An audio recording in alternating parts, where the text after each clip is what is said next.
Il y a quelques années, on en riait. Quiconque se souciait des animaux était vu comme quelqu'un d'hypersensible et un petit peu gnangnan. Aujourd'hui, c'est en train de changer complètement.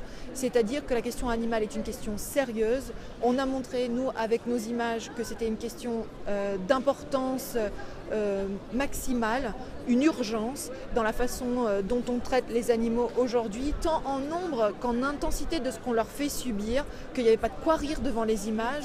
Aujourd'hui, il y a une prise de conscience qui se fait, mais concrètement, qu'est-ce qui se passe? Pas grand-chose. On continue de construire, par exemple, un élevage avec 4000 bovins en Saône-et-Loire. Donc on est encore loin d'être passé à la pratique par rapport à ces mentalités qui essayent de bouger, et puis une mise en cohérence par rapport à ces idées.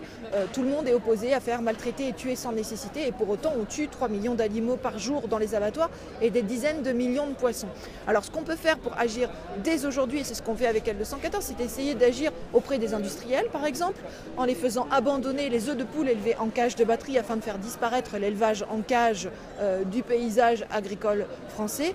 Et puis de l'autre côté, favoriser les alternatives. Donc comment on peut se nourrir sans avoir ou en ayant un impact vraiment bien moindre sur les animaux avec les alternatives végétariennes ou véganes qui se développent, véganes encore mieux, puisque là vraiment on épargne au moins les animaux d'élevage. On est sur une histoire de malheureusement de plusieurs générations de transformations qui vont se faire au fur et à mesure, et je crois que ok, il va y avoir des résistances, un lobby qui va résister, mais en même temps tout le monde a envie de changer les choses. On parle de transition dans la politique agricole et alimentaire, et le fait d'avoir envie d'y aller tout seul, on va trouver les solutions assez facilement, elles sont quand même évidentes.